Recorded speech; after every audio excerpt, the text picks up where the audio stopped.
and a good morning to you. I have beat the Gremlins here this morning. It's taken a little bit, but finally got it done. I don't have any idea what's going on, and if anybody else does, that's just wonderful. If you'll share that with me, that'd be great. But for some reason, I just couldn't get anything to work properly, which is not good. But anyway, glad to have you here this morning, and got some rain coming in the forecast as things roll along. We had a birthday of one of our own yesterday, Yay. Mike Powell. 73, baby. Yeah, he's the man. He's the professor. 41 going on 73. Yeah. That guy's fantastic, man. I saw him all summer. He's great. Oh, yeah. Man. Yeah, he hangs out. He hangs out. Hey, they're cool dudes, man. He hangs out up at the ball field. He likes the ball field. I guess you could say he's a gym rat, but he's a field rat too. He is. Just wherever he wants to be. Oh, yeah, no doubt. Have you watched any of the Olympics? I've caught some highlights here or there. There was nothing going on that was must-see TV. I'll put it that way, because that was not, Andrew just sent me a post that said, or a text that said, if University of Florida was its own country, they would have like 12 gold medals or something like that, or 12 medals. So it's pretty crazy. I like seeing the U.S. do well, but more than anything, I like to see athletes that are performing for their country. Mm-hmm. That's the biggest thing for me, I guess. Oh yeah, absolutely. And to see them do well, we were talking, or I was listening to Dan Patrick, and we're talking about, did you see the fastest man in the world? And I did. I heard about that. I did watch that. Cool, I had it on Sunday afternoon. Just whatever came up. I'm okay with swimming. I'm okay with track and field. My problem comes in, and this is where my rub. This is a personal thing with me, but where my problem comes in is anything that has to do that is judged. I don't like the judge stuff because I just don't. I don't know how you. It's like boxing, right? That you don't have somebody get knocked out. Yeah, well, it's anything. It's anything that doesn't have a winner that is settled in the field of competition. Right. I admire. Good morning, Milton, Richie. I admire the athletes. Simone Biles, the athletes in the gymnastics and stuff. All of them. Yeah. I mean, I like watching it, but it just. I don't know how you have enough knowledge that you can separate things. Now, when you talk about track and field, for example, they're now down to photo finishes. If I'm not mistaken, have to be. It was 1/500th of a second or something was the difference in the lean. And, those are the things I want to see. The swimming, I can't remember the kid that did he won the 1,600 meter. But I mean, to watch him and to watch him build a lead as he's going into the final leg, I mean, that was really something I wanted to see. I know that is his name Djokovic, this the tennis player. Yeah, he's incredible.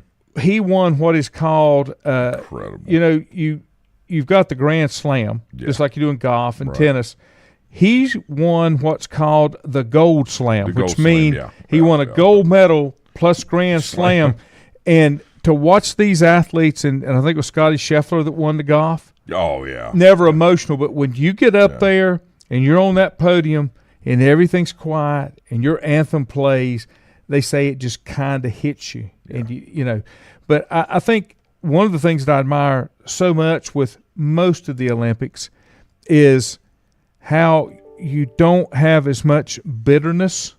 They respect the one that won. And I'd like to see more of that in all the sports that we do, because we don't have enough of it. Link said, Judge, that's like taking the 72 gold medal from us. They refused the silver. It was so bad. Yeah. And Milton said the human scoring system is not consistent. Bias does have an effect on the outcomes. Yeah. And that's kind of been my thing with it, because that's one of the things I think that bothers me the most about it is. Well, we've allowed that, Lanny. I know. Yeah, we've allowed it. You know, and I think that you are as good of example as, and have given good examples of that over the time that we've been doing it, I've been on here with you and talking about it. How do you factor in, the overall experience and give due? I mean, we've seen this in the college football playoff. Mm-hmm. We've seen where we've been too sensitive to what others will think. Right. Instead of putting the 4 best teams in it. Yeah, that's right. Okay. And that is a spillover. That's why committees, and you have to have one person that is considered the expert. That's right. Then you have something to go to. Yeah. Well, and say, great job, or it sets the bar. It sets the bar. When you've set the bar, that's just the way it is. Did you watch any of the Hall of Fame game? I did see some of it. Obviously, not even a quarter, because we got in a little later. But I did see some of course, the rain came, and it normally does. Yeah. They normally have a rain out or a lot of rain at that. Richie will probably be able to answer this because I don't follow it as closely as I should. I want to say I know that in college basketball, you only have one jump ball. That's to start the game. Yeah. Because it's possession era. Yeah, that's it now. In the second half. I don't like it. In the NBA, I'm not sure how that works. I don't know. I can't remember if they, honestly, because I don't watch enough, but I can't remember if they actually jump it off. They do. I know they do initially. I just don't know if they start a second half like that. But I mean, I can't remember if they do or they just go ahead and, say, okay, no, it's their turn. Did you watch I don't like that at all. Did you watch the kickoff, the new kickoff, and see the kickoff rules? Yeah. Let's do everything we can do to take football out of the game. Yeah, but the only thing that I like about it, they're kind of forcing you to put the ball into play. No. I don't disagree with that. What I'm saying is you can always back that ball up. Yeah. Like they've done in the past. Yeah. If you want to put the ball in play and say you cannot kneel down on it. If it's in the end zone, if they do kick it in the end zone, then they got to take the ball at the 15. You know what I'm saying? It forces when you put the ball too far out. And again, I completely understand why. The safety element. Yes, they want to throw in the safety. It is football. Right. It is football. Now, I do have one thing to comment on the safety part. So last night, now, as football season gets closer, G and I watch all the clips, the hits and everything, and touchdown passes and tackles and all that stuff. One thing I think that if they want to tone the game down as far as the violence of the hits is not allowing guys to go in with the shoulder, yet they have to wrap their arms around somebody. So when I was watching these hits and these clips, and I nearly sent it to you, but it's too late and I knew you were in the bed, every one of those awful hits that were great hits were led by the shoulder with no arms tackling. I think if you want to increase the safety of the game for the ones that are delivering or receiving the blow, right? The hit, that you require arms to be involved in the tackling. If not, that's 15 yards. Well, I don't think football is ever intended for somebody to take their helmet and stick it into somebody or their shoulder and do that, right? Well, when we were coaching last year, we talked about that with kids. You can't make a tackle if you don't wrap up. Right. And I don't like it in college or pro when they don't wrap up, they want to hit them so hard to knock them down. I'm with you. That would take a lot out of it, and it gets back to the way the game was designed. Right. And when I say shoulder, I don't mean that you don't put your shoulder. You're launching into them. What I'm saying is you're using the protection of the shoulder pad and your force behind it to deliver that blow, which the intent is to tackle, not maim or kill. Yeah. Right. Yeah. No, I agree. Now that doesn't mean that you don't tackle hard, but it's one thing, and I think you probably heard this on the sidelines with me when we were at the high school games when I would talk about I want them to strike and strike true. That means, and the kids understood what I meant. We talked about this. When I say I want you to strike and strike true, I want it to be clean and delivered very hard. But everything about it is legal and not excessive or dirty. Well, the problem with it is they're not teaching the follow-up. Right. They're not teaching how to go through with the tackle emotion. It's not just about how hard you can hit somebody. A tackle, you wrap up and drive for 5. That means when you've got them, you drive them for 5 steps, and you play through the whistle, not to it. Right, that's right. You don't stop it. Right. You play through the entire part of the whistle. That way, everybody finishes the play, and everybody tries to hold up, and all of a sudden, you snapped a hamstring or twist an ankle. In the 9th grade, I got ejected from the game on the first play of the 2nd quarter and I was on offense, and it was a pass play, and the official threw both of us out because he said we were hitting after the play. There wasn't anything violent. I was just blocking, but I got ejected. I remember walking to the sideline. Did not want to see my coach because the first thing he said was, "What in the hell did you do?" I said, I don't know. Sit down. I had to sit on the bench. He didn't even talk to me till halftime. My dad came out and stayed down to the fence, and he said, "Did you get hurt? What happened?" I said, "I got thrown out." He said that we were hitting after the whistle, but it wasn't. It wasn't violent. It wasn't cheap shot. You know what I'm saying? And you know, you played and you hear the whistle. I didn't hear the whistle. Richie said that is the only possession era in the NBA. Whichever team does not win the opening tip gets the ball to start the second half. They inbound it from half court. So I guess that's the way it is in college as well. Now, Link made this comment that the kickoff rule eliminates the onside kick and all the excitement from the game. Well, I've said before, I want the ball put on if you want to do an onside kick, I'm completely good with this kick to start the game and all that kind of stuff. But I would like to see, if I elect to do an onside kick as a receiving team, I get the ball at my own 35, my own 30, and it's basically 4th and 15. You got to make a 15-yard offensive play. Sound like it. But that way you could, you know, and now the onside kick, you have to tell them it's going to be an onside kick. Everybody has to know. I don't like that part. I would rather see just a play done if you're going to take it out. And I remember a couple of the leagues doing said, the 4th and 15, yep. You know, or the one time, one chance in 15.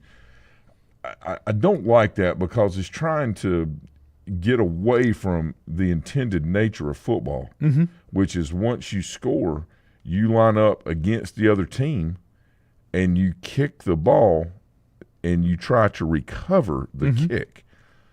What we are worried about more now, and I'm not saying it's wrong, but what the concern is now is the safety. Well, I really don't understand, like, if you're running an offensive play and you have a defender coming up, how a kickoff is any worse. People say, "Oh, have you not watched it? You not see them all running up and flying in there?" Let me tell you something. If you're on the receiving team, you have just as much right to go up there and tear that guy's block that guy as much as you do recover the ball. So, you know, I understand why, but I still don't like it. Yeah. Because we're trying to create something and lessen the effect of this when it's really very rarely happens anyway. Well, I'm going to tell you. And it takes away opportunity, and I don't like that. I may have told you this before. The hardest I have ever been hit pre-college, was Cherryville High School, last game of the season, my senior year. I played on the kickoff return. We did 5, 4, and 2. Right. Okay? Yeah, I was in those 4, those front blockers that were about 10 yards off from you guys that was receiving the ball. Right. James Devine, his brother John coached at South Point for long. Oh, yeah. James is my age. John's a year older. James hit me the hardest I've ever been hit because he would be in a dead sprint and nobody would touch him, and he wasn't doing anything till he got to me. We're friends. It wasn't anything malicious about it, but he just wanted to blow you up. And I can imagine what that is like on that level at a full head of steam by some of these guys that are going down. So, and the other thing I'm not sure of, and you guys correct me, I've seen the diagrams, but I can't recall it at the top. But isn't it they're 5 yards apart and nobody can move until the ball's caught? Yeah.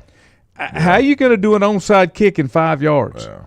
That's, I don't know enough about it, and they're trying to see how it works out and stuff. But I mean, and again, I understand that, and there's valid points. Yeah. But what I don't like is taking anything originally from the intended nature of the game, because when you start doing that, you change the dynamics of the game totally. And it's under the disguise of progress. Well, we're moving forward in the game. I beg to differ. Anytime I hear those words, we're moving forward, are we actually taking steps back? Well, because we're not addressing the truths of what is happening. To me, if I wanted to take away, and I can't remember the number of kickoffs that were actually run back, that weren't touchbacks. To me, if you wanted to stop the touchbacks, that becomes a penalty, just like kicking out of bounds. If you kick it in the end zone, they get the ball on the 35-yard line. Yeah, you kick it out of bounds, they get the ball on the 35-yard line. What they do too in Canada is there's no free, fair catch. There is no fair catch. Yeah, I mean, if you do, then it's 1 point to the other team. Yeah. Right. So there is a point system, and again, it can be said, well, you're changing the dynamics of the game. Well, if you're going to do this, then why is that? But you're making them return the football. Yeah. Period. Yeah. Because now kickers can kick it out of the end zone. It's not a problem. Well, the guy for the Packers back in the 60s, the punter they had, could kick it from end zone to end zone, right? Isn't that right? But see, punts don't work that way. But you know what I'm saying, right? Yeah. I mean, the level of play will always adapt. It's like when we talk about moving the NBA baskets to, the goals to 12 or 11 feet. And they decided not to do that because it would actually take away from the excitement of the game. Mm-hmm. What are they doing in the NFL? Yeah. What are they doing in Major League Baseball? You can't shift. Yeah. So let's cater to the style of the hitter instead of playing the game. Yeah. I agree. And all of these rules, like taking away the hip tackle, right? My thing is, if you incorporate the arms into the tackle, you take away a lot of the issues about people leaving their feet and hitting other people. If it becomes a penalty that way. Yeah. Let me take a break. I got comments coming in. Aaron Rodgers saga goes on and on. Mark, good morning to you. We'll move to baseball. There's a baseball soap opera going on. We'll take a break back in a moment. Whether it's a sit-down meal or a call-in for the drive-thru, Brookwood Cafe and Catering is the answer. A variety of meats, vegetables, and desserts cooked daily, or a hot sandwich from the grill, they have what you're looking for to satisfy your taste buds. If you need catering from 5 to 500, Brookwood has you covered as well. Stop by Brookwood Cafe and Catering at 202 Providence Mill Road in Maiden. Don't forget breakfast daily till 11 a.m. Open Tuesday 6 a.m. to 2 p.m., Wednesday through Saturday 6 a.m. till 8 p.m., and Sunday from 7 a.m. to 3 p.m. Call 828-428-8944 to place your order today. If you ask around, you'll find Burke Mortuary has a reputation for excellence and commitment to value. They've built a reputation of trust for more than 35 years.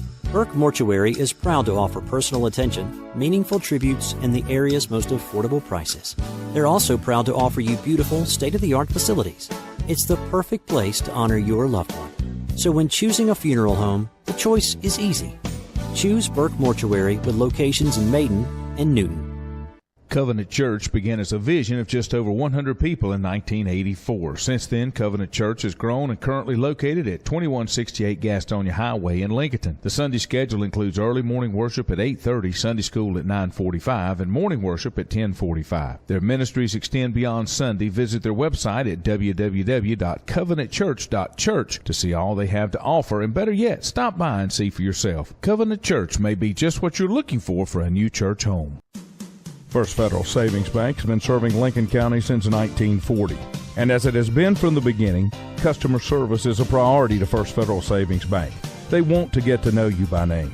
First Federal Savings Bank has the convenience, the products, and the services that the larger banks have, but with hometown people that you see throughout your community. Stop in and visit one of their 4 convenient locations and see what First Federal Savings Bank has to offer you. Member FDIC, an equal housing lender.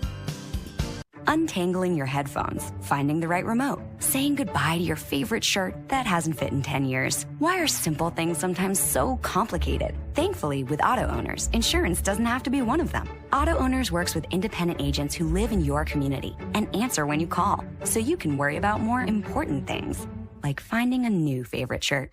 That's simple human sense. Call Mooney Insurance in Maiden or East Lincoln Insurance in Denver or visit mooneyinsurance.com. At At Stifel Nicholas, we're committed to offering investors personalized investment guidance. We're a full-service organization with departments staffed with professionals that specialize in a wide range of investment opportunities, from the most conservative to the most aggressive. We strive to give each account, regardless of size, careful, individual attention. Call 4Rembert today at 828-624-7300. Stifel Nicholas, member SIPC and the New York Stock Exchange.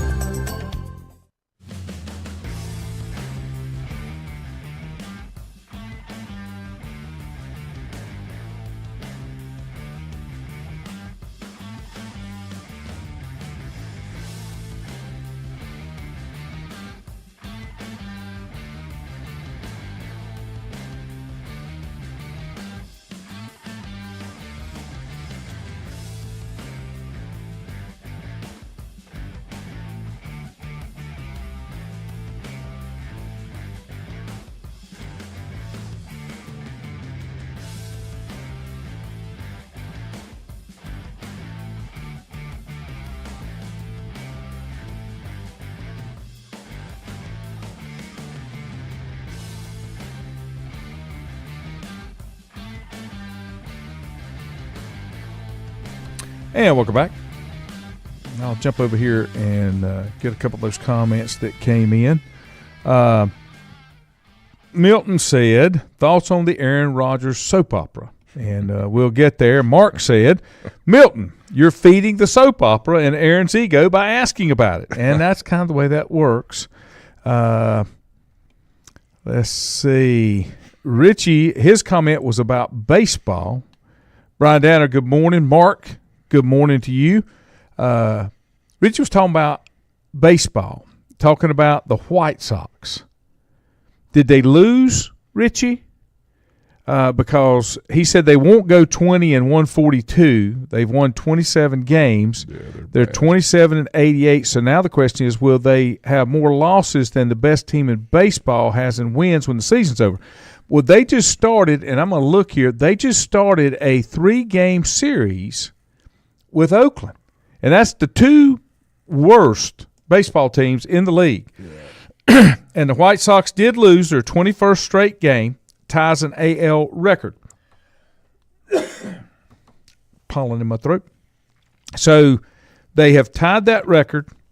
They can extend that. And then I think Dan Patrick was talking about the Orioles, was it 1988? They started the season with like a 20-game, and they had Cal Ripken on that team. Yeah, it was not good. But that was something, not good. No, it's not. But the White Sox, you would think, want to win, and I want to say the White Sox have twice the payroll that the A's do. Yeah, I think the A's have the smallest payroll. And they're an incredibly small market team. I mean, them moving to Vegas. Yeah, that's going to make a difference. It would be, that's just a game changer in itself. Yeah. But they're a small market team. I mean, it's like, watching the movie Moneyball, even though, Hollywood, this, that, and the other, there were a lot of things that were accurate in that. And one of them was when the owner of the A's was telling Billy Beane, listen, we're a small market team. We can't compete with the Yankees, as far as payroll and things like that. We have to do what we do within the constraints and the confines of what we have available to us. And you've got to pull out and find a way to do it. And that's when they went to, a numbers-based system on figuring out how many runs they had to have per game. And the way that you score runs is you get on base. Mm-hmm. And so it kind of skewed everything. But in the end, the intangibles are what win championships. Runs win you games. And it's like, it's like that in every sport. Mm-hmm. It's like in football, you can go out, score a bunch of people and put up all these points, but at the end, when it comes down to championship play, you have to be able to do the intangibles. You got to be able to run the football. Right. You've got to be able to block. Mm-hmm. You've got to be able to throw when necessary. And you've got to be able to tackle. Right? Mm-hmm. And you have to eliminate the other team's strengths by overcoming them with power and will. It's the same thing in baseball. You can do that by playing small ball, or you can do that by hitting home runs. Mm-hmm. Okay, and that is the difference between those two. So I don't really know what's going to happen with the White Sox. The theme of paying people all this money, there's nothing wrong with someone going out and earning and getting paid what the market delivers. I don't believe that you make too much for this or you make that. I'm not going to judge that, or you make too little or what. Free market capitalism. It's what the market says that your value is based on your ability to be replaced. That's how you get paid in anything that you do. And it's the perceived value of what it takes to replace you, then that's what you earn. Okay? And that's what it is. And unfortunately, it's I'm gonna come back. I just don't. I had to write it down. I just don't like the fact that there was such a miscalculation. Like if something like this happens, the front office should be obliterated unless they have major injuries that stop people or slow them down completely from competing. Right. That's different. Those things that cannot be helped, that's okay. But there has to be accountability for something that bad that is allowed to be put on SportsCenter and Dan Patrick's show. Right. It's brutal. Now, the rest of that story is they're coming up in the longest losing streak held by the 1889 Louisville Colonels at 26. Think about that. White Sox have lost 21 straight. The 1899 Cleveland Spiders have the worst record of all time at 20-134. Now the White Sox are on pace to go 20-142. And why just did as Cleveland change their name from the Spiders? Did they offend? Or they? No, they changed to the Indians, and they would have been better to go back to the Spiders instead of the Guardians. They're the Guardians now. Incredible. Link, I'm almost that way. Link said, why not put the ball for kickoffs on the 25 or 30 like they do in a control scrimmage, but it ain't going to matter. Let's see. Mark said eliminating the kickoff is eliminating the potential for one of the most exciting or heartbreaking plays in football. Right. The kickoff return for a touchdown. Zero will watch a team, and I can't stand if they have a dynamic kick returner. Well, right. You've got somebody that went into Hall of Fame this year, Devin Hester, that's how he got there. And to Mark's point, that made things incredibly exciting on the kick return, kickoff return, and on the punt return. And Devin Hester, they did a couple of what they call free kicks on the safeties and things like that.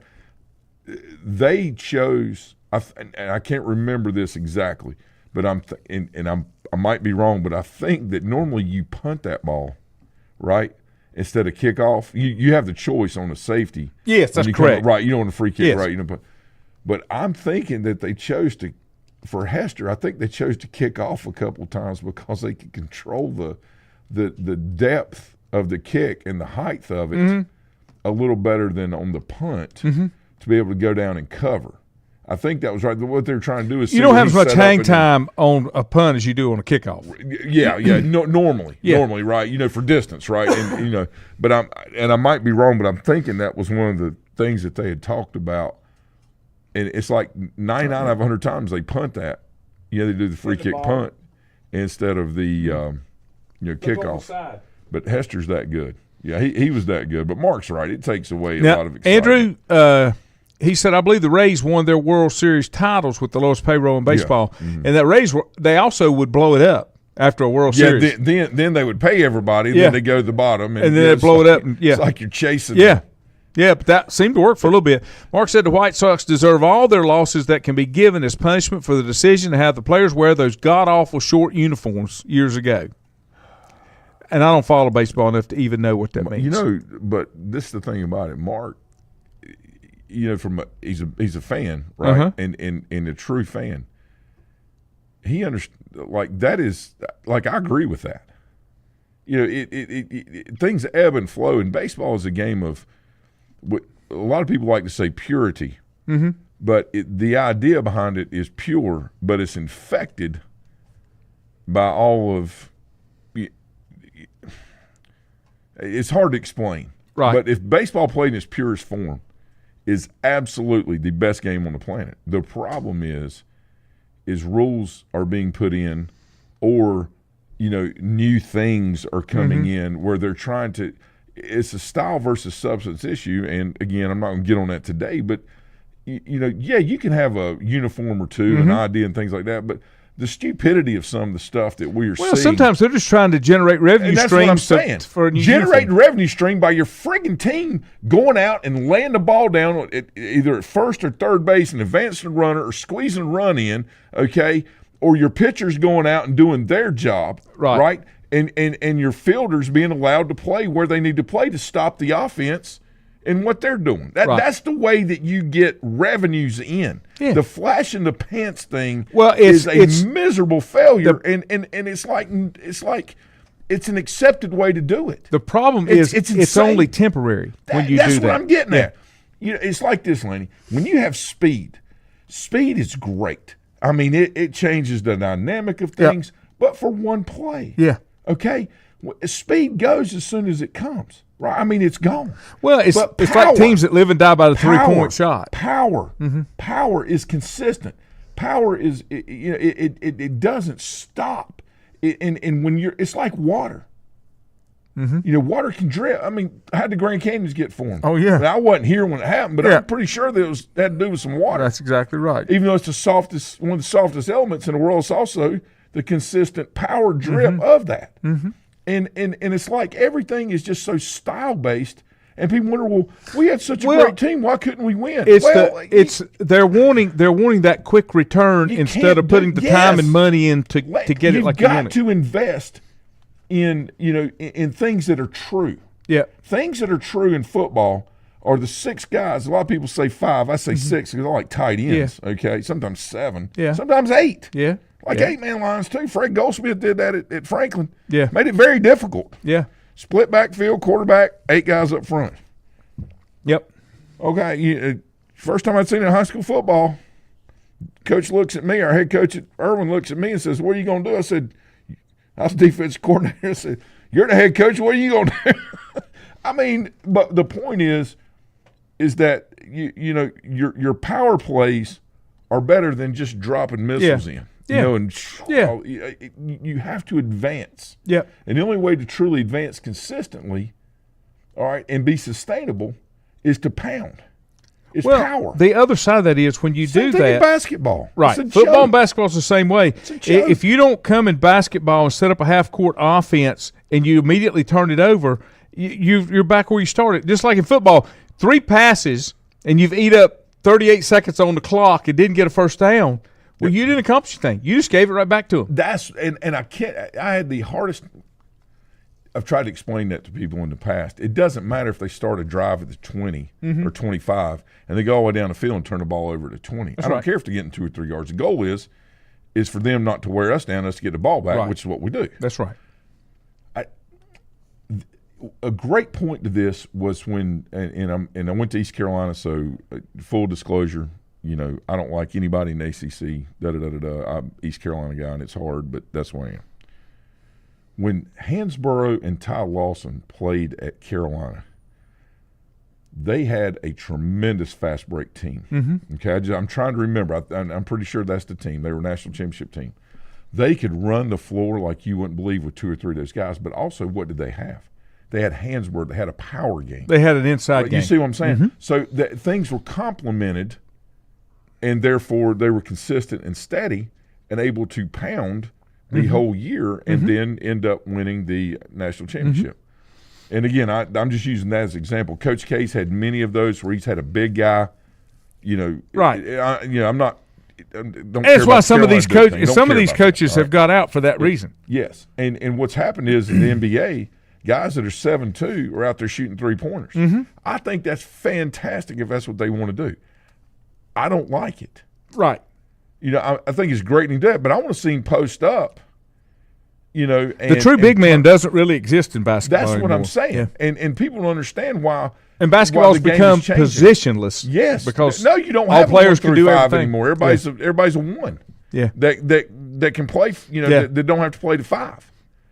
I mean, and people wonder why Europe overseas is taking over basketball. It's because they spend 6 days prepping for 1 day of games. Right. When they're young, where what we do is we play 6 days. Yeah. And then, work on stuff one game. Yeah, there's not a whole lot of practicing going on when you right. get the season. The dynamics of things are drastically different. Yeah. Yep. And it doesn't make anybody right or wrong. It makes it what it is. Yeah.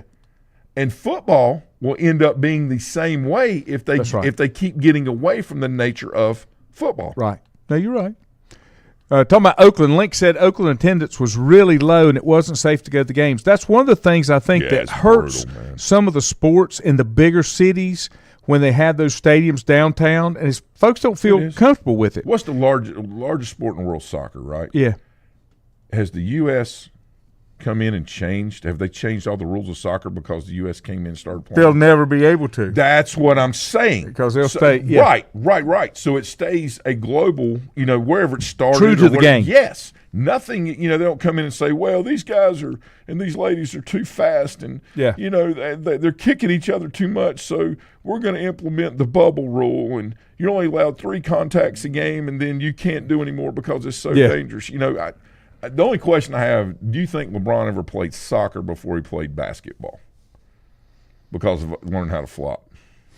I don't know. Is that wrong to ask that question? No. I'm being funny. I just don't know. I watched a highlight of Jordan getting killed by the Pistons when he would drive the basket. Yes. And then LeBron going through a lane and somebody sticking the elbow and all of a sudden he goes, like he's been like hit with a taser. I can tell you from experience, I played basketball up through my sophomore year. I was never getting a call that was a charge if I was the one receiving. It just wasn't happening. Blocking foul lane, he's too big. That's right. Richie said the Orioles opened up the 88 season with a 21-game losing streak. They stopped the streak in Game 1 of a 3-game set against the White Sox. There you go. Let's see. Link says Charlotte is where the White Sox need to be. And it's different now. Back in the day, you could have multiple franchises in the same sport in the big cities. Oh, yeah. That's not the case anymore. They just can't support it. So this is the thing with North Carolina being one of the fastest growing states. There is possibilities that these could be changing because populations, and I know you know this, are settling from all the other states. They're starting to move east and south.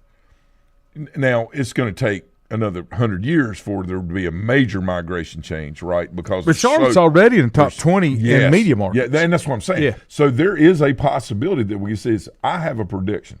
I say in 8, and I'm going to give myself a little bit of room, 8 to 12 years, that we will have Major League Baseball. We will have, and we do have MLS, right, in Charlotte. Right. All right. But we will also, the football will be in just across the border in South Carolina. So in the Charlotte area within a 10-mile, 15-mile radius, we will have all 3 sports teams. Well, people don't realize how close Charlotte is to the state line. Oh, yeah. I mean, no, it's literally from here to your desk, in a lot of places, right? But, this is what's likely to transpire because of demographic movements as far as populations of people go and what's happening. And think about this, Brunswick County, which is, Oak Island, Holden Beach, Charlotte, all that supply. Yep. It is the 7th fastest growing county in the country. Just go to any of the beach communities and see all the building that's going on. Right. And what's happened is when I was a kid, we lived down at Lake Waccamaw. All right. And we used to go to the beach for the day. It's like 40, 45 minutes, and you could go to Oak Island or whatever, But basically, I saw a poverty-stricken area on the way down there. Turn it like Charlotte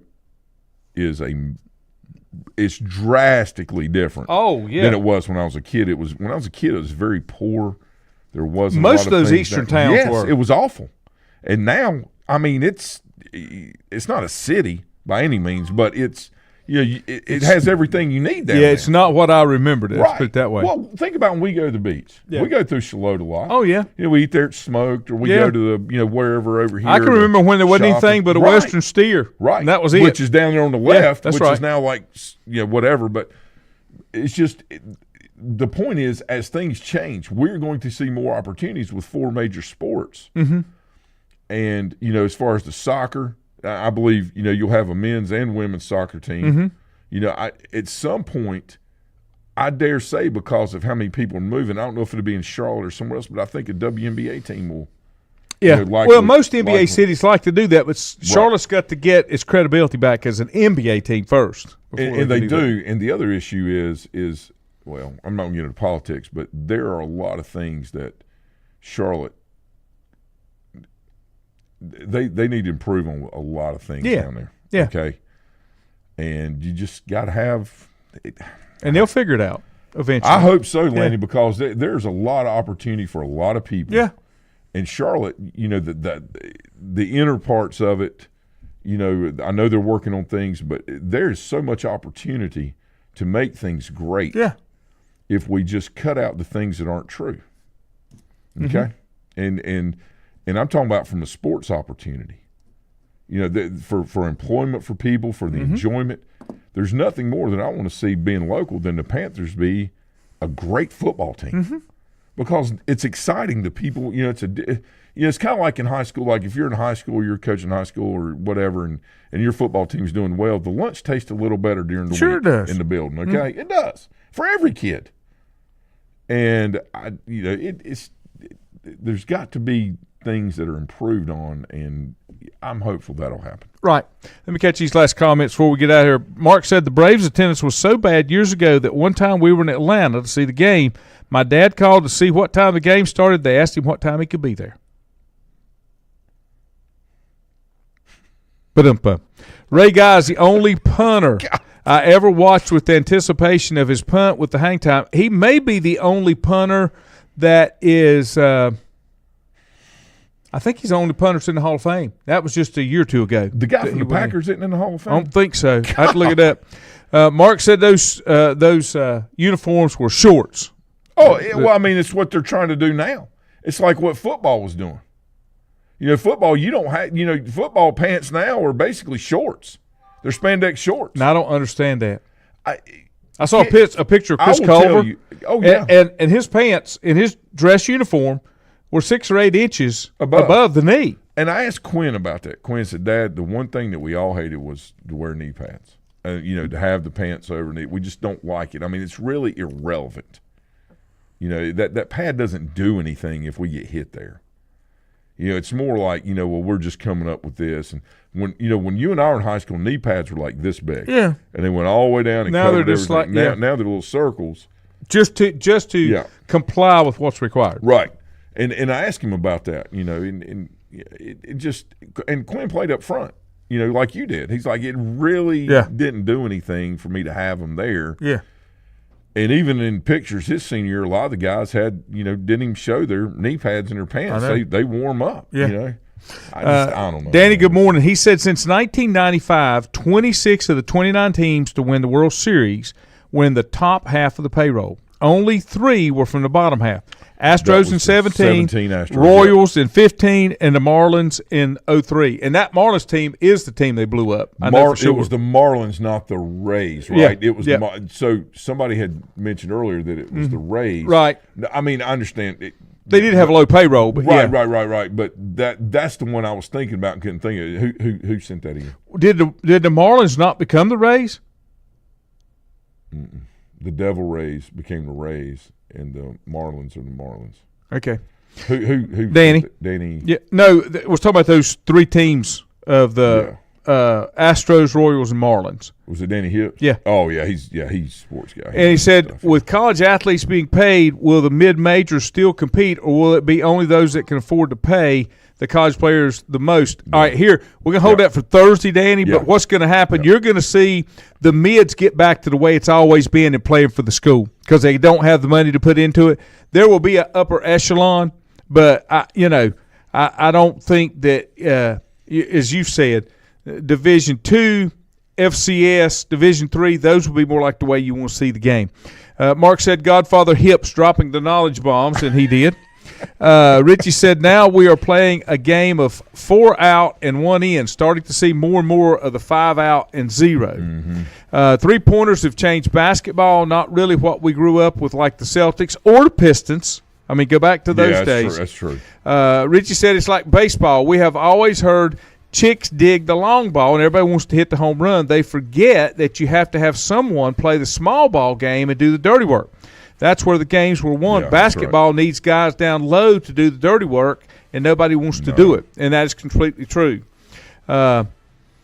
Let's see. Milton said sea level is rising. All the new construction will be underwater, according to the climate scientists. Well, it's kind of like the evolution thing. I haven't seen a monkey change into a man, and I don't know when. And so, yeah, I agree with you. Good luck with with that part of it. Thursday, you here? May need to do Friday. That'll be all right. We just need to talk about this getting paid thing, and I liked your point that it's the value. And what happens is it's the value to you on that team, but you get paid as a whole to the league. That's exactly right. We'll go there on Friday, Thursday or Friday, whatever it is. Just tune back in. Have a great day, everybody. We're probably going to get wet here in a couple of days. See ya.